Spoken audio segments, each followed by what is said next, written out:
Oi, pessoal, bom dia.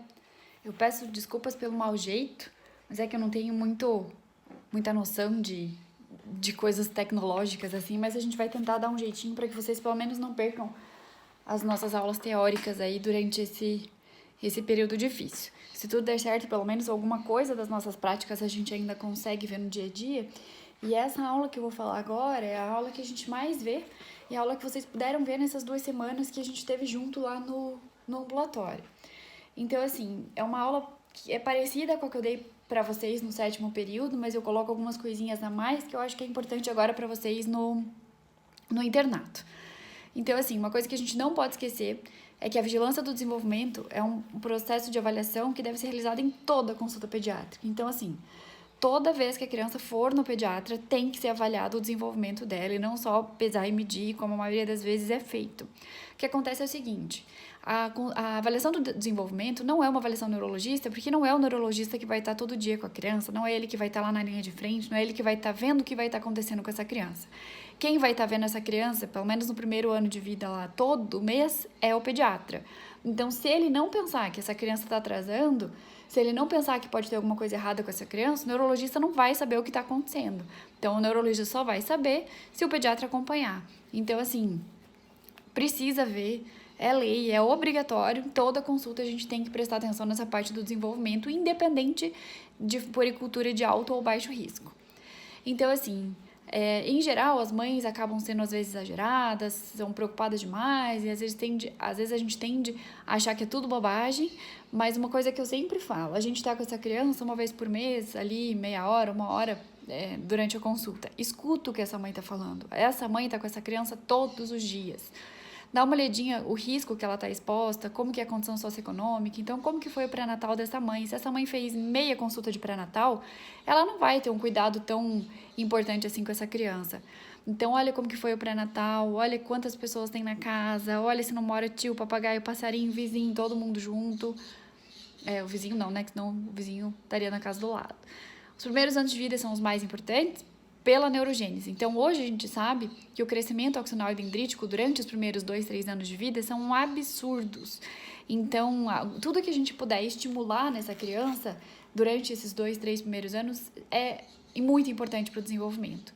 E daí a gente entra em duas coisas. Primeiro, que a gente sabe hoje já, que a criança que é mais estimulada tem um QI mais importante lá pra frente, então tem um QI melhor, então quer dizer, faz diferença a gente fazer esse estímulo precoce dessa criança. Estímulo precoce que eu digo assim, é básico, é conversar, é contar como que são as coisas, é mostrar as coisas, não é só ficar na frente da televisão, que vocês vão ver que isso eu falo várias vezes durante a aula. Eu não gosto desse tipo de tela, eu acho que isso só atrasa a vida da criança. Pela Sociedade Brasileira de Pediatria, eles falam que é 0 de televisão, mas eu acho que na nossa prática não é tão fácil assim. 0 de criança menor de 2 anos, né? Na nossa prática não sei se é tão fácil assim, mas eu sempre digo para as mães que o mínimo possível, tá? Então, para a gente estimular essa criança para que ela tenha um aprendizado realmente importante nesses 2 primeiros dias e consiga fazer essa estimulação cerebral. E outra coisa, daí entra já na parte do atraso do desenvolvimento. Então, as crianças que estão atrasadas, se a gente conseguir colocar lá na terapia, na fono, na físio, ou que, independente do que essa criança precise, precoce, a chance dela evoluir melhor ali ao longo do tempo é sempre melhor. Por isso que a importância é sempre do diagnóstico precoce. Ó, já parei aqui no primeiro slide. Só um segundinho.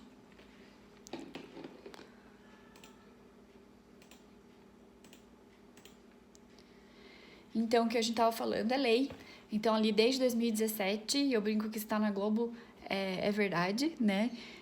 Foi falado que o pediatra é obrigado a avaliar o desenvolvimento psicomotor dos bebês. Então, não é só optativo, não é só que a gente espera que vocês façam, mas vocês são, se vocês estiverem numa consulta de puericultura, vocês são obrigados realmente a falar sobre isso durante pelo menos os primeiros 18 meses de vida. Então, o que a gente tem que olhar já na primeira consulta para a gente pensar que essa criança pode ter algum problema para desenvolver? Primeira consulta pediátrica, a gente sempre tem que fazer uma anamnese bem completinha, ver todos os dados de nascimento, como que foi o pré-natal. Então, o pré-natal incompleto, a mãe teve algum sangramento, teve alguma doença lá no pré-natal, ou ela não fez pré-natal, né? como que essa criança nasceu, precisou ficar de UTI, qual que era o perímetro cefálico, o Apgar, precisou de manobra quando nasceu, as doenças infecciosas, tanto da mãe durante a gestação, quanto da criança ao longo da vida. Pode parecer bobagem, mas a anemia ferropriva também pode fazer com que a criança atrase o desenvolvimento. História de convulsão ou consanguinidade. Consanguinidade é uma coisa que no nosso dia a dia, muitas vezes a gente esquece de perguntar na nossa anamnese, mas é uma coisa que a gente não pode esquecer.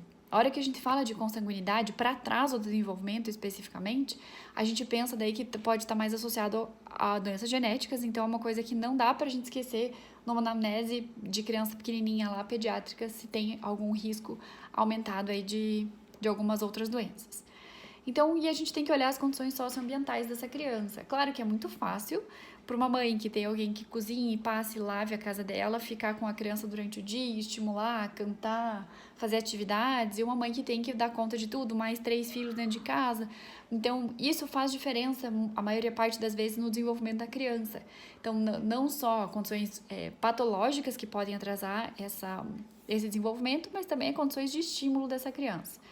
Então, a gente vai olhar com condições de pobreza, que a criança às vezes nem come direito, não dorme direito, história de psicopatologia dos pais, uso de álcool ou drogas na família, exposição à violência, baixa escolaridade materna e abuso ou negligência infantil. Então, uma criança atrasada, a gente sempre tem que pensar que pode ser, às vezes, uma negligência da mãe, mas, em geral, uma criança que está muito embotada. Isso vale para a criança um pouquinho mais velha.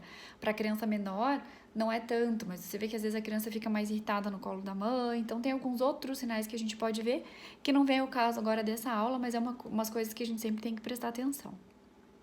Então, como que a gente vai avaliar essa criança? Como eu falei antes, a gente tem que ter a história detalhada, não esquecer de todas as intercorrências neonatais. Perímetro cefálico aqui ao nascimento é uma coisa que, em geral, a gente não anota na nossa anamnese, mas é importante. Quanto tempo os pais ficam fora de casa e como eles estimulam essa criança. História pregressa e atual do desenvolvimento. Então, assim, se você está falando de uma criança que vem na primeira consulta com você com 5 anos de idade, você tem que saber com que idade que essa criança andou, com que idade que essa criança falou. Eu atendi recentemente uma criança no ambulatório que vem encaminhada para avaliação do desenvolvimento. Ela tinha 7 anos e ela começou a andar com 4 anos e meio, mais ou menos, e começou a falar com 5. Então, assim, não precisa ser nem pediatra, nem médico, na verdade, pra gente saber que essa criança tinha um atraso importante do desenvolvimento. Então, claro que nunca vai ser tão grosso, assim, pra gente avaliar no dia a dia. O ideal é que a gente tenha um tato fino um pouquinho maior para isso. Mas você tem que saber como que essa criança sempre se desenvolveu lá para trás. Como que é a alimentação dessa criança, obviamente uma criança que tem uma anemia ferropriva, que passa fome, ela não vai se desenvolver da forma com que precisa. Que horas ela vai dormir e quantas horas dorme. Isso é uma coisa que a gente não pode esquecer de perguntar para as crianças um pouquinho maiores, pré-adolescentes e adolescentes, que em geral, assim, hoje em dia não tem mais aquela rotina, aquela importância do sono nas casas. Então, você pergunta para a criança, fala que ele vai dormir a 1h da manhã e acorda às 6 para ir para a escola, ele vai ter dificuldade de concentração, vai ter dificuldade na escola. Então, ele tem que estar com o sono em dia para conseguir fazer as atividades. Como que foi o controle de esfíncter diurno e noturno dessa criança, se é que ela já tem, né? Se foi difícil, se foi fácil, se ela já tem esse controle, pra gente ver se tem algum atraso aí de controle esfinteriano. Como que é a vida social, se ela brinca bem com outras crianças, se tem algum medo, se tem algum tique. E o exame físico é sempre completo, né? Uma criança que é cardiopata, ela pode ter alguma cardiopatia mais branda, que não tem tantos sinais clínicos tão evidentes, e ela pode começar a atrasar o desenvolvimento, pode começar a não crescer tão bem. Então, assim, o exame físico é sempre geral, tá? Observar o contexto social, que a gente já conversou sobre isso, e o que eu sou fã, que eu gosto muito, e se tem alguma coisa que eu quero deixar na aula de vocês, é sobre as escalas do desenvolvimento. Lembrando que é uma grande dificuldade que eu percebo em vocês no ambulatório, como que a gente faz a aferição do perímetro cefálico dessa criança, que em geral a gente faz até os 3 anos de idade. A gente passa sempre pela glabela, a fita métrica, e aqui pela região bem certinho pela proeminência occipital. Eu, particularmente, prefiro fazer com essa criança deitada, que assim a gente consegue estabilizar bem a cabecinha dela. A hora que ela faz sentada, ela fica se mexendo, ela fica mexendo a cabeça, e a gente tem uma tendência maior a errar essa aferição. Então, a gente faz com a criancinha deitada, segura bem a cabecinha dela lá e mede. Dá uma olhadinha se a ficha, a linha não tá tão solta lá. Lembrando que o desenvolvimento ele é céfalo-caudal e distal para proximal. Então, primeiro a criança vai sustentar o cabeça, depois vai sustentar o pescoço, depois tronco, depois vai começar a andar. Então, se a gente pensar como que é mais ou menos a nossa rotina lá do dia a dia, a gente não esquece isso, mas eu acho interessante essa figura para mostrar bem certinho isso que a gente está falando. Outra coisa que eu acho importante a gente observar seria os riscos para essa criança ter alguma deficiência auditiva. É uma coisa que a gente acaba esquecendo também na nossa consulta do dia a dia, mas são coisas simples da gente perguntar para a mãe. Então, a gente pergunta para a mãe se a criança assusta com som alto, se ela já responde, se ela escutar algum barulho, uma criança maior, se ela escutar algum barulhinho, se ela já vira pro som da voz, se a mãe chamar, ela já olha. Isso, claro, de acordo com a idade da criança, que a gente vai ver ali mais para frente. Então, para o risco da deficiência auditiva, história familiar de surdez, por motivos óbvios, permanência na UTI por mais de 5 dias. E aí eu coloco esse destaque porque, em geral, a princípio, toda criança que teria uma permanência na UTI por um período superior a isso, teria indicação já da gente fazer uma avaliação audiológica já um pouco mais detalhada. História de ventilação mecânica, exposição à medicação autotóxica, e aqui entra a gentamicina, que é um dos antibióticos que a gente mais usa em UTI neonatal. O paciente que tem hiperbilirrubinemia ou uma anóxia perinatal grave. Então, a hiperbilirrubinemia, para risco de deficiência auditiva, a gente considera acima de 15 no bebê termo e acima de 12 no bebê pré-termo. Então, se você for olhar bem aqueles gráficos lá de icterícia, todo bebê, a princípio, que entrou para fototerapia, basicamente, teria que sair também com uma triagem auditiva importante. Peso ao nascer menor que 1.500, história de septicemia e meningite, história das infecções congênitas, principalmente o CMV, né, as hemorragias periintraventriculares. Essas hemorragias periintraventriculares são muito comuns no recém-nascido. Então, assim, ele tem uma fragilidade, né? Então, às vezes, a própria hipóxia, a dificuldade, a DPLC, a broncodisplasia, tudo isso pode fazer com que tenha alguma hemorragia periintraventricular, e isso predispõe, claro, a deficiência auditiva, dependendo de onde está esse sangramento lá. Anomalias craniofaciais e espinha bífida também pelos motivos óbvios. Isso aqui é uma coisa que, em geral, não cai muito em prova, mas eu acho interessante colocar para vocês, porque é uma coisa que as mães perguntam muito no consultório. Então, em geral, elas falam assim, doutor, até com que idade que ele vai começar a ver igual ao adulto? Daí a resposta é 6 meses. Né? Então, a acuidade próxima ao adulto começa lá com 6 meses, o movimento ocular já acompanha melhor, então ele consegue acompanhar a mãe que passa na frente dele um pouco mais rapidez, junto com a cabecinha. Em geral, a avaliação de coloração de olhinho também ali com 6 meses. Pode alterar ainda até 1 a 2 anos, mas até os 6 meses a gente consegue definir com um pouco mais de precisão a corzinha do olho da criança, mas pode ainda mudar, tá? Então, um bebezinho que nasceu prematuro lá de 30 semanas, a gente vê que o reflexo pupilar ele é presente e ele fecha a pálpebra em relação à luz forte, mas com 34 semanas só que eles começam a fixar o olhar. Então, no bebê que nasceu termo, ou um bebê que nasceu acima de 34 semanas, uma coisa que a gente tem que perguntar na primeira consulta é: mãe, quando ele tá mamando, ele olha pra você? Em geral, a criança fica olhando fixo no rostinho da mãe e a mãe adora isso, então é difícil uma mãe que não saiba falar isso pra você, né? Ao nascer, então, o bebezinho termo, ele já tem esse alinhamento ocular estável, ele fixa bem o olho e ele segue já com objetos movidos bem vagarosamente na horizontal. Então, para você fazer o teste, em geral, nessa idade, até os 3 meses, mais ou menos, a preferência deles é sempre pela face humana. Então, você pode entrar na frente dessa criança e indo para as laterais, assim, e se mexendo para ver se essa criança consegue ir acompanhando bem devagar você lá. E assim por diante. E aqui é a escala de Denver, que eu espero que vocês vejam comigo ainda no ambulatório, que eu sou super, super, super fã. Depois eu vou mandar pra vocês a aula, vocês vão conseguir ver um pouquinho mais, mas aqui eu tenho uma segunda avaliação para vocês terem mais ou menos uma ideia. Então, a escala de Denver, ela é dividida em 4 subitens. Então, ela é dividida em psicossocial, em motor fino, em linguagem e motor grosso. Tá? Se vocês puderem olhar aqui em cima a gente tem a nossa diferença em meses ou anos. O que isso quer dizer? Ó, tá vendo? 2 meses, 3, 4, 5, 6, 7, e assim a gente vai indo até os 6 anos de idade. E aqui a gente vê as linhas de acordo com o desenvolvimento que essa criança tem que ter.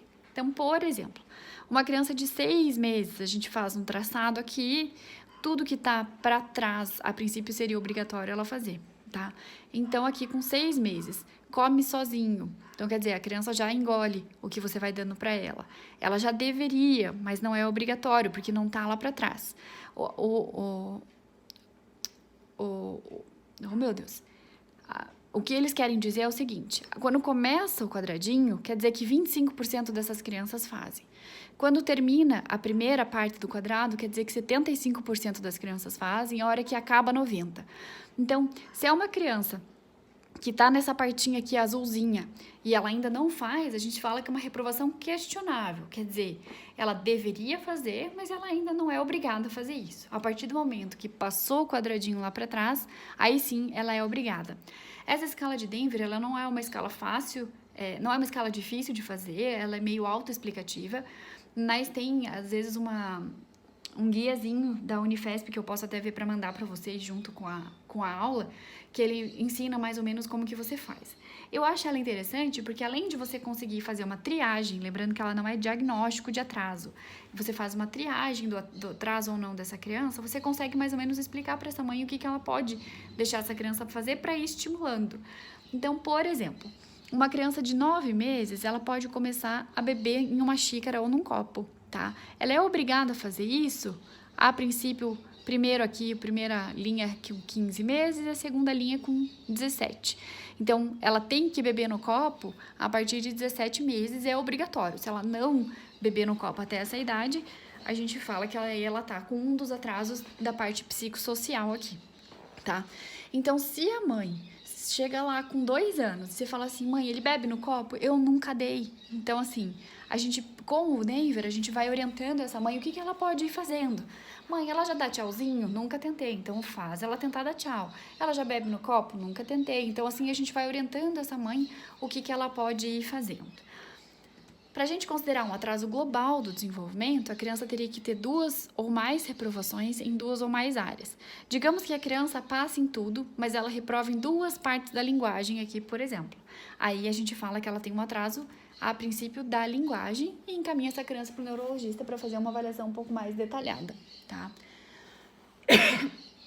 Então, vamos lá especificamente pelo exame físico do recém-nascido. Então, no recém-nascido, os reflexos primitivos, em geral, estão todos presentes. Então, reflexo de Moro, marcha, colocação, sucção, Gallant, preensão palmar e plantânea, e o RTCA, tá? Eu já vou falar especificamente de cada um deles. Em geral, eles têm uma postura simétrica e eles são fletidos, ó. Você pode ver aqui no pequenininho que ele está em flexão dos 4 membros. Ao longo do primeiro trimestre, ele vai aumentando essa extensão e ele vai soltando o brinco, assim, tanto as mãos, que em geral são mais fechadas no começo, daí conforme o tempo ele vai abrindo as mãos e vai estendendo os membros aí também. Em geral, ele tem uma movimentação espontânea dos 4 membros, isso é uma coisa que a gente sempre observa, coloca ali na maca e, obviamente, você vai ver se ele tá mexendo os bracinhos e as perninhas, ou se ele mexe só os bracinhos e as perninhas ficam mais quietinhas, ou se ele mexe só a mãozinha direita.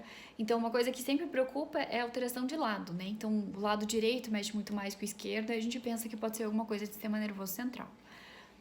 Então, as mãos em geral são fechadas nessa idade. O responde ao sino, eu tenho sino no consultório, porque eu gosto de fazer essa parte do desenvolvimento. Então, assim, a criança, ela tá meio irritadinha, tá meio chorosa, você faz um barulho um pouquinho mais alto, qualquer reação que ela tenha ao sino, a gente já considera como positivo. O eleva a cabeça, a gente coloca a criança em prono, e ela faz a elevaçãozinha da cabeça e fixa o olhar no rosto da mãe, que a gente já tinha conversado antes. Então, aqui são os reflexos. Então, ele tem o reflexo de sucção. Então, ou coloca o próprio dedinho do bebê, ou você coloca o seu próprio dedo e ele suga mesmo a mão. Isso eu acho interessante, às vezes, fazer naqueles prematuros que você não sabe bem se dá para ir pro alojamento, se tem que entrar na UTI. Então, assim, se ele suga, a princípio, é um dos critérios dele ir pro alojamento. Se ele não tem sucção, quer dizer, ele não vai conseguir mamar no alojamento, é um dos critérios que a gente pensa em colocar, talvez, essa criança lá na UTI. Aqui é o reflexo de preensão palmar. Aqui é o RTCA, que é do esgrimista. Então, aonde ele está olhando, a mão fica estendida e a outra fica fletida lá. Aqui é o reflexo de Moro. Então, eu não gosto muito de fazer dessa forma que está no vídeo, na foto. Eu gosto de pegar na mãozinha, como nessa imagem aqui, e a gente puxa um pouquinho para cima e solta. E ele faz esse movimento aqui com os braços. Reflexo de marcha. Reflexo de colocação ou de subida de escada, você vê que parece que você coloca ele num degrauzinho, parece que ele tenta subir. suspensão plantar e aqui é o da bailarina. Então, aqui você coloca o bebezinho assim, suspenso, com a mãozinha aqui no tórax, e você passa o dedo aqui bem do ladinho da coluna, e a criança tem tendência a virar pro lado que você passou. Então, você passa bem o dedo assim, do lado da coluna, como eu tô fazendo aqui na foto. Vocês devem ter feito bastante isso lá no alojamento conjunto, ou vão fazer se tudo der certo. Mas esse aqui é o exame que a gente costuma fazer já para ver se tem alguma alteração. Todos devem estar presentes já desde o começo, tá? Ali no final do primeiro trimestre, então. Os reflexos, esses que a gente mostrou agora, estão todos em diminuição. O que persiste um pouquinho mais é o reflexo plantar, que pode estar presente mais ou menos até o 9º mês lá. A diminuição gradativa da flexão dos membros, então aquilo que a gente falou antes também. A cabeça pende cada vez menos para trás, chegando a acompanhar o tronco, que eu já vou mostrar aqui para vocês, que é isso aqui que a gente quer falar. Então, no exame físico, mesmo na criança pequenininha, você pega ela pelas mãozinhas e puxa ela para cima. Ó. No começo, claro que a cabeça tende a pender lá para trás, e ali com 4 meses você já vê que ela já sustenta bem, a cabecinha já vai bem certinho junto, como nessa imagem que a gente tá vendo. Não vai quebrar a cabeça da criança, claro que você tem que dar um apoio um pouquinho da região cervical, mas você pode fazer esse teste de puxar para ver como que tá vindo a cabecinha dela. Em prono, então, a hora que coloca de barriguinha para baixo, aos pouquinhos essa criança que só tentava levantar a cabeça começa a fixar um pouquinho melhor a região cervical, mas ela ainda não consegue se apoiar lá com o antebraço. A hora que tá sentada, a cabeça começa a se estabilizar, mas o tronco ainda tá encurvado, lembrando que o desenvolvimento ele é céfalo-caudal. Então, primeiro ele vai estabilizar a cabeça, depois o tronco, e ele já começa a seguir os objetos até a linha média, tá? Então, ele começa a seguir os objetos na linha vertical, mais ou menos até a linha do olho, que você consegue ver ali, a linha que você consegue enxergar sem olhar para os lados, digamos assim. Sinal de alarme no final do primeiro trimestre. Então, quando que eu tenho que me preocupar com essa criança lá no final do 3º mês? Uma criança que ainda não sorri, que não dá um olhar muito vago, meio que fica olhando para o nada, ou que não tem muito interesse, ou que, assim, não tem nenhuma reação ao ruído forte, ou tem um ruído pequeno, provoca grande sobressalto, ou as mãos persistentemente fechadas. Então, a gente sempre tem que observar se as mãos dessa criança vão abrindo, se aos pouquinhos ela vai estendendo. E o mais importante a gente observar aqui é se a mão não fica fechada persistentemente de um lado só, que é o que a gente se preocupa às vezes um pouquinho mais do que se ele tiver com as 2 mãozinhas ainda fechadas. Então, aos 4 meses. A criança que a gente está examinando lá com 4 meses é uma criança que ela brinca com o examinador. Então, ela dá risada, ela responde, você vai ficar conversando com a criança e ela vai te seguindo, ela vai observando o que você está fazendo, ela vai... A gente fala gorgoreja, né? Ela vai tagarelando, eu brinco com a mãe assim, o que eu pergunto pra mãe do gorgoreja, ela fala na língua dela, ela fica falando. Se você botar brinquedinho na mão, ela já segura, ela já sustenta a cabeça se você botar ela fechadinha, e aqui ela já tá com as mãos abertas e já tá com as mãos em linha média, que a gente fala. Ela já coloca as mãos no meio, ela já olha as mãos, ela já vai querer pegar os brinquedinhos, ela já observa bem as mãos ali nessa idade. Com 6 meses, ela não só pega o brinquedinho que a gente coloca da mão dela, mas ela também vai atrás do brinquedo, então o bracinho estende, o corpinho vai atrás, já leva tudo na boca, e isso começa nessa idade e termina nunca mais.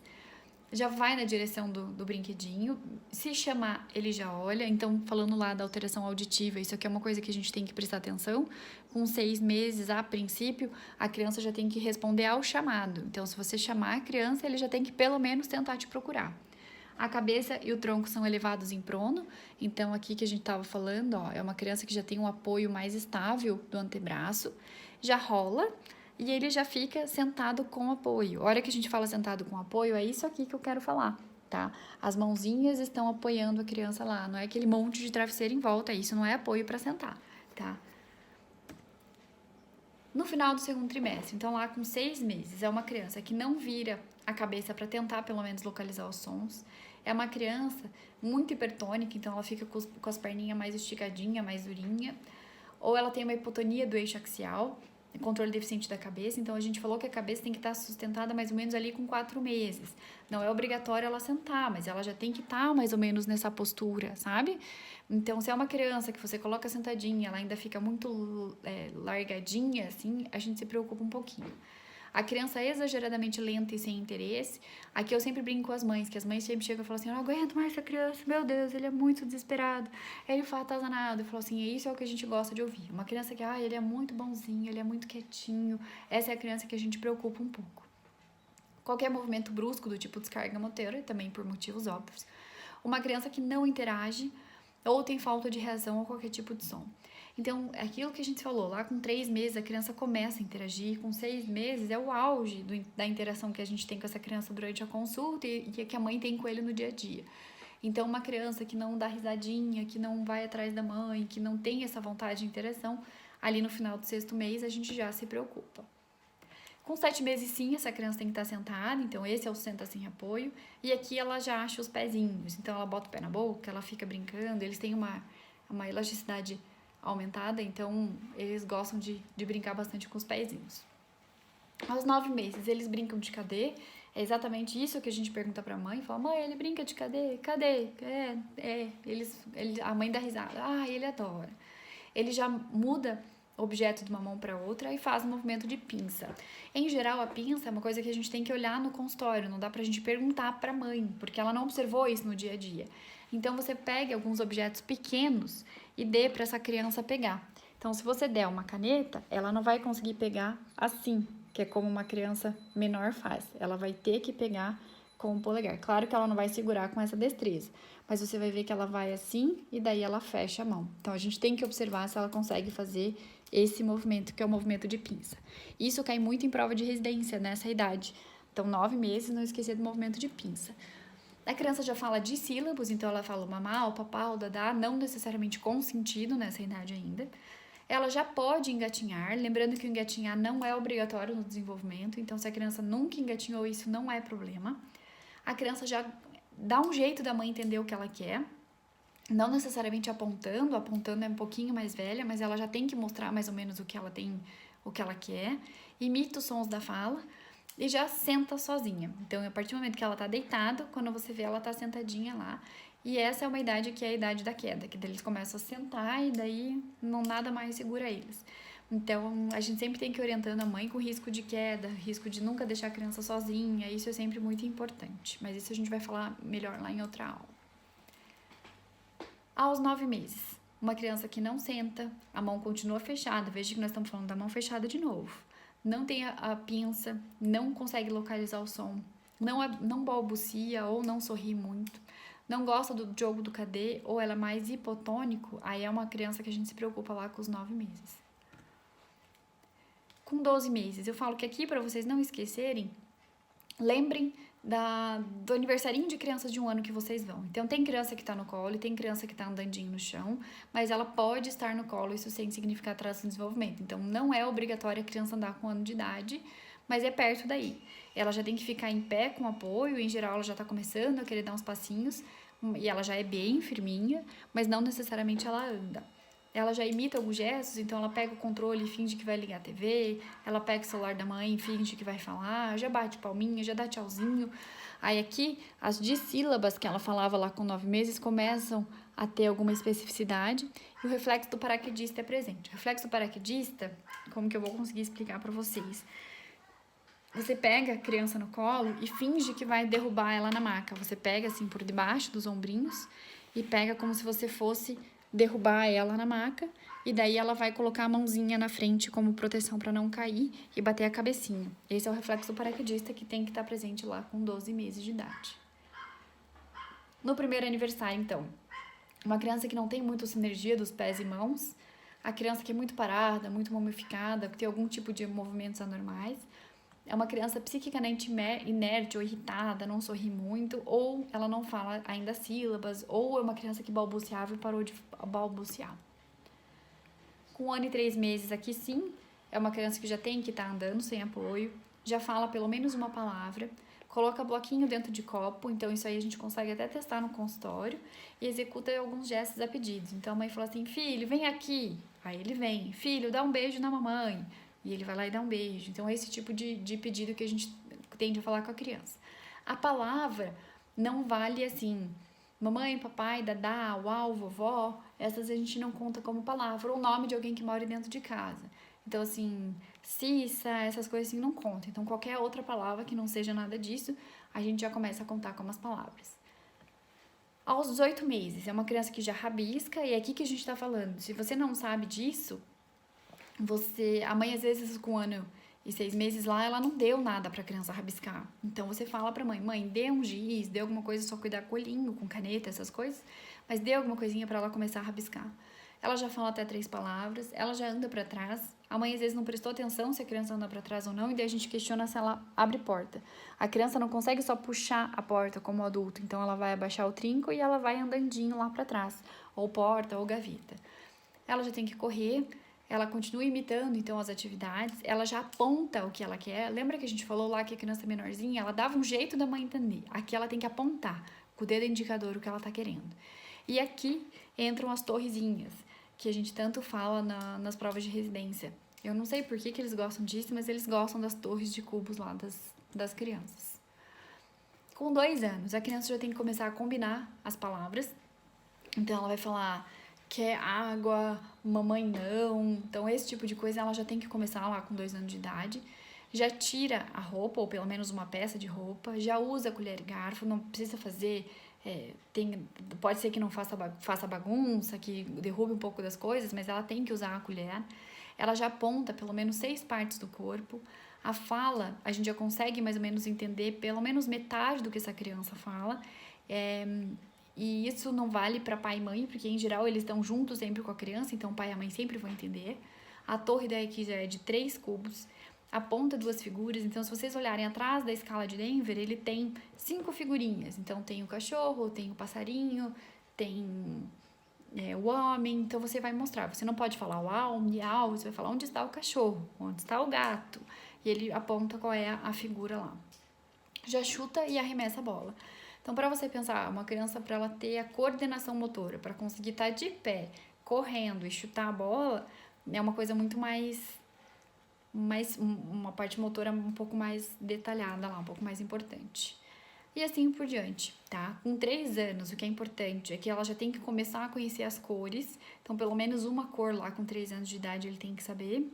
Já brinca de faz de conta, então é aquela criança que você encontra no restaurante com a roupa a menina que você encontra com a roupa de princesa, o menino com super-herói. Então isso é importante. O faz de conta para a criança é uma etapa do desenvolvimento que é muito importante. Com 3 anos ela começa a pedalar, então não adianta você dar o tricíclico pro seu filho, pro seu sobrinho antes disso, que em geral eles não sabem muito bem. Desculpa o barulho do cachorro. Ele já coloca o sapatinho, mas não sabe ainda fazer laço, já sabe o nome de um amigo e já começa a ter o controle esfinteriano diurno. Então, a partir dos 2 anos, a gente já pode iniciar o desfraude. E com 3 anos, a princípio, já é para essa criança ter esse controle diurno, pelo menos. Aí, aqui, eu fui vendo mais ou menos a escala de Denver e fui anotando aqui para vocês o que a gente costuma fazer o teste lá, tá? Então, é uma criança que já sobe a escada, ele pega a bola quando é arremessado para ele, tem senso de humor, então ela já acha engraçado, algumas ironias, já tem noção de perigo, não é aquela criança que vai para qualquer lugar de qualquer jeito. Aos 4 anos e meio, já compreende o que é frio, cansaço, fome, então ele já começa a saber o que são os adjetivos. Perto, longe, em cima, embaixo, já botou a roupa. Aqui a gente pergunta assim, quando você tá com frio, o que você faz? Eu coloco uma blusa. Então tá, ele entendeu o que é frio, né? E assim, por diante, a gente vai vendo. O certo seria a gente fazer tudo isso na nossa prática do consultório, que no nosso dia a dia de pediatras, isso acaba sendo um pouco inviável. Então, eu acabo perguntando muito pra mãe o que a mãe acha sobre, o que a mãe fala sobre a criança, e a gente acaba acreditando no que a mãe fala, tá? Ele copia os desenhos, já desenha um homem com pelo menos 6 partes, só lembrando que, por exemplo, para desenhar o homem, ele tem que desenhar o rostinho, ele desenhou um olho só, não conta. Ele desenhou os 2 olhos, aí conta como uma parte, tá? E assim por diante. Equilibra num pé só por 6 segundos. Tem uma coisa que eu esqueci de falar que é importante do nosso desenvolvimento, que eu vou voltar um pouquinho lá. Quando a gente está falando de uma criança termo, a gente usa aquele Denver da forma com que eu ensinei bem direitinho para vocês. A hora que a gente fala de uma criança prematura, aí a gente tem que corrigir para a idade corrigida que a gente fala o desenvolvimento. Então, digamos assim, uma criança que nasceu, vamos colocar de 32 semanas, A correção que a gente faz é sempre para 40, então ela tá 8 semanas atrasada. Então, que são 2 meses, né? Ela chega no teu consultório com 4 meses, ela é obrigada a fazer o que uma criança de 2 meses tá fazendo. Deu para entender mais ou menos? Então, assim, um prematuro, a gente faz a correção da idade. Então, assim, ele nasceu de tantas semanas, a gente corrige para 40 e desconta isso da idade cronológica que ele tem. E daí, essa é a etapa do desenvolvimento que a gente pede que ele faça. No nosso ambulatório, várias vezes vocês vão ver que eu não corrijo, porque uma criança prematura tardia, em geral, eles vão bem. É difícil eles darem uma capengada. Agora, você não vai conseguir pegar 26 semanas com 800 gramas e pedir que ele faça tudo que ficou lá 3, 4 meses na UTI, que chega no teu consultório com 5, ele não vai fazer o que uma criança de 5 meses que tá quase sentada lá faz, né? Então, nessas crianças, principalmente, a gente tem que fazer a correção lá. Então, para desenvolvimento, crescimento, PC, tamanho de peso, é obrigatório a gente corrigir para as 40 semanas lá de nascimento. Bebê termo, a gente não faz isso. É aí por diante. Lembrando do controle esfincteriano, aos 18 meses a gente começa o controle vesical diurno, mas em geral a gente não faz o desfraude nessa idade, a gente começa a fazer o desfraude a partir dos 2 anos, que ele tem o vesical diurno em consolidação e já começa o noturno e o anal. Então, em geral, se a gente faz um desfraude dessa criança acima de 2 anos, tem menos risco dela ter enurese e encoprese lá. E aos 5 anos, a gente considera que ela já tem um controle completo vesical e anal. Então, a gente fala que, em geral, a parte vesical, uns 6 meses depois que você iniciou o desfraude, a criança já tem que estar respondendo bem, e anal a partir de 1 ano. Então, assim, se a gente começou o desfraude dessa criança com 2 anos e meio, ela tem até os 3 para fazer xixi ainda fora e até os 3,5 para fazer o cocô fora, tá? Então, depende muito da idade que a gente começou o desfraude lá dessa criança pra gente ver o atraso lá ou não. Então, assim, o que é uma criança atrasada? Então, assim, a gente usa muito esse termo, mas não tem um CID, não tem um DSM, nada que dê a definição bem certinho. Então, o que a gente fala é assim, uma criança que não vai de acordo com o que a gente espera para normalidade, a gente considera mais ou menos que essa criança esteja lá atrasada. Então, lembrando que as crianças prematuras, então abaixo de 28 semanas, a gente corrige até os 18 meses de vida. A partir dos 18 meses de vida, ela não tem mais esse chorinho. E abaixo de 32 semanas, a gente corrige só até 1 ano ou até 2 anos, dependendo da literatura. Mas, em geral, a gente corrige até 1 ano e eles vão bem depois disso. Não tem tanto a ver com desenvolvimento, mas também acho importante a gente falar um pouquinho sobre a prematuridade. Um bebezinho com catch-up growth, que eles falam, que é quando essa criança consegue atingir o perímetro cefálico, o crescimento e peso de uma criança que nasceu termo. Então, o bebezinho que nasceu pré-termo, mas nasceu adequado para a idade gestacional, em geral, ele vai atingir o peso, a altura lá, igual das crianças que nasceram, que tem a idade cronológica dele, lá com 1 a 3 anos. Os que são extremo baixo pesos, que são abaixo de 1.000 gramas, talvez eles nunca façam essa recuperação, mas, em geral, a gente espera a recuperação lá com 8 anos ou adolescência, tá? O pré-termo, que é PIG, aí, olha só, até 30% deles não vão fazer recuperação do peso e da altura, então, uma boa parte deles vai acabar ficando baixinho. E o perímetro cefálico, em geral, o primeiro parâmetro que mostra a recuperação, ali com 3, 9 meses de idade, a gente já vê que ele já está entrando bem nos nossos gráficos lá, tá bom? Lembrando que o certo é a gente pegar essa criança e, com a idade corrigida, colocar nos nossos gráficos de crescimento. Então, um geralzão lá, sinal de alerta. Qualquer idade, uma criança que fazia qualquer coisa e perdeu, a mãe chega e fala assim, doutor, ele andava. Agora, sempre que ele vai andar, ele só cai. Ou então ele falava, nossa, ele era tagarela, agora ele parou de falar. Então, isso aí sempre preocupa. Diferença entre membro direito e esquerdo. Até os 6 meses, uma criança que tem um reflexo primitivos ainda muito presente, um estrabismo persistente. Então, até os 6 meses de idade, ele ainda não tem o alinhamento ocular bem certinho. Então, de vez em quando, ela pode ficar estrábica, mas não persistente, né? Pouco interesse em pessoas, brinquedos ou sons. 10 meses, a criança que não sorri. Ali com os 10, 12, uma criança que não senta, não balbucia, não mostra o que ela quer, não aponta o que ela quer. até os 18 não anda sem apoio, fala menos de 3 palavras, 2 anos e meio, ela não forma frases não ecolálicas, então o não ecolálica ela não só responde. Então não é assim, a mãe fala vamos lá, ela fala vamos lá. Não, ela tem que formar a frase por si só. E até os 4 anos, quando a gente ainda não consegue entender bem o que ela fala. A encefalopatia, então, hipóxico-isquêmica é uma condição que cursa com essa hipoxemia, isquemia e acidose no feto antes ou durante o parto, que são umas crianças que também têm um risco bem aumentado para atraso do desenvolvimento, porque faz lesão do sistema nervoso, né? Então, você faz o quadro clínico, vê que tem um Apgar baixo e, em geral, tem alguns critérios laboratoriais também para a gente classificar como a hipoxemia. Exames complementares que a gente pode fazer, análise de líquor, eletroencefalo, ultrassom transfontanelar, para ver se com essa encefalopatia teve alguma lesão, teve alguma hemorragia intraventricular, tomo, ressonância, aí varia de acordo com cada caso. Essa classificação é só para vocês saberem que ela existe, eu acho ela super interessante, sobre os estágios de encefalopatia de acordo com o quadro. Então, assim, tá, beleza, vi que essa criança tá atrasada e o que eu faço? Boa pergunta. Não existe um algoritmo que a gente fala assim, ó, se acontecer isso, você faz isso, se acontecer aquilo, você faz aquilo, isso não existe. Em geral, eu falo assim, a gente tem que ir muito pelo bom senso. Então, assim, exames de imagem, se tiver alguma alteração no exame neurológico, ela tem uma hiperreflexia, tem uma hiporreflexia, diferença entre lado esquerdo e direito, aí é quase que obrigatório a gente pedir um examezinho de imagem.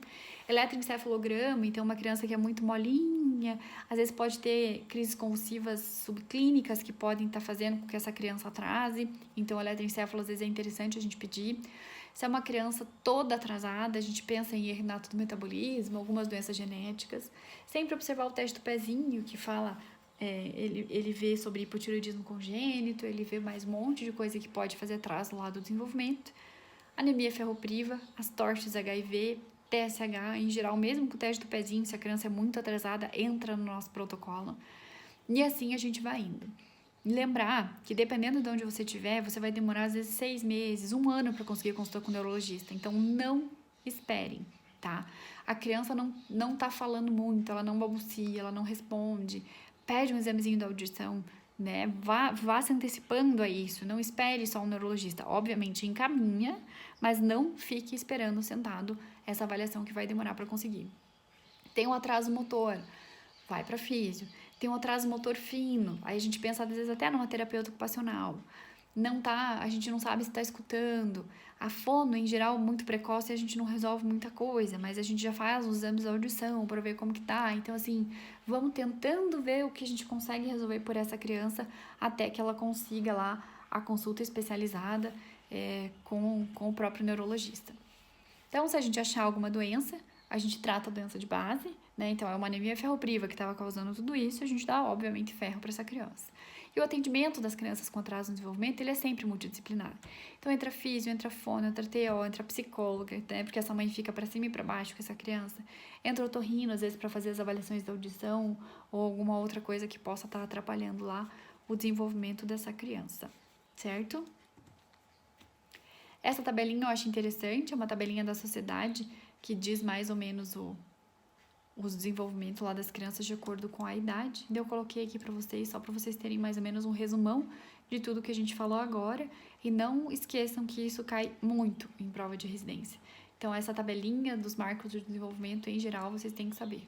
Não é almoço, né? Que a aula era para ser às 11 horas, mas um bom descanso aí para vocês.